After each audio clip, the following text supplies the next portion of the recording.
విశాఖపట్నం సహా ఆంధ్రప్రదేశ్ వ్యాప్తంగా వైసీపీ చేపట్టిన ర్యాలీలు ఆందోళనలతో రాజకీయ వాతావరణం ఒక్కసారిగా వేడెక్కింది. కేవలం నిరుద్యోగుల సమస్యగానే కాకుండా అధికార ప్రతిపక్షాల మధ్య ఇదొక బల ప్రదర్శనగా మారింది.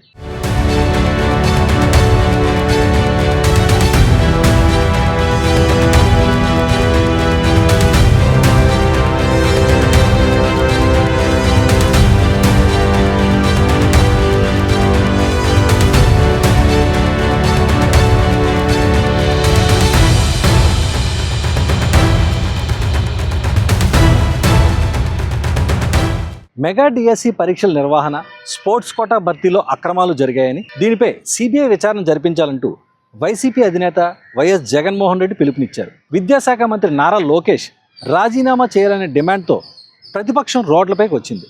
అయితే నిరుద్యోగుల గొంతుగా మారేందుకు వైసీపీ ఈ అంశాన్ని ఒక ప్రధాన అస్త్రంగా ఎంచుకుందనేది స్పష్టమవుతోంది. విశాఖ దక్షిణ, ఉత్తర, పెందుర్తి, ఇతర నియోజకవర్గాల్లో పోలీసులు ముందస్తు అనుమతులు లేవంటూ ర్యాలీలను అడ్డుకోవడం, నేతలను అరెస్ట్ చేయడం ఉద్రిక్తతకు దారితీసింది. ఎందుకంటే ప్రజాస్వామ్యంలో, ప్రభుత్వంలో అధికారులు అనేది ప్రజల సేవ చేయడం కోసం, ప్రజలకు రక్షణ కల్పించడం కోసం ఉన్నారు అంతే తప్ప రాజకీయ నాయకుల కింద బానిసలుగా పనిచేయడానికి కాదు.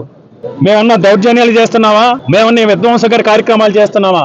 శాంతియుతంగా ఈ రాష్ట్రంలోని విద్యార్థి లోకం తరపున, యువత తరపున కూడా వాళ్ళ గళాన్ని మేము వినిపించడానికి ఈ రోజు ఇక్కడికి వచ్చాం. మీకు చేతనైతే నిజంగా మీకు దద్దమ్మ ప్రభుత్వం కాదు, మాట తప్పే ప్రభుత్వం కాదు, మరి మోసపూరిత ప్రభుత్వం కాదు అని మీరు నిరూపించుకుంటే 20 నెలలుగా బకాయిలోని నిరుద్యోగ వృత్తి ఇవ్వండి.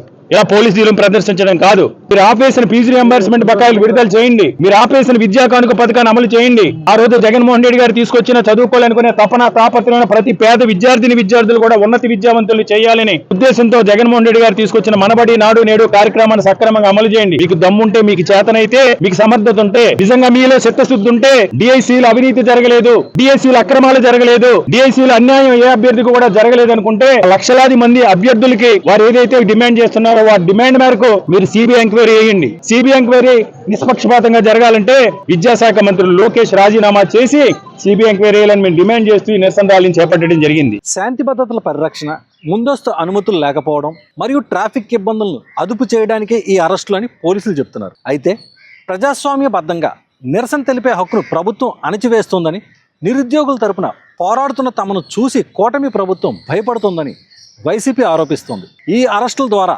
ప్రజల్లో ప్రభుత్వంపై వ్యతిరేకత పెంచవచ్చనేది ప్రతిపక్ష వ్యూహంగా కనిపిస్తోంది.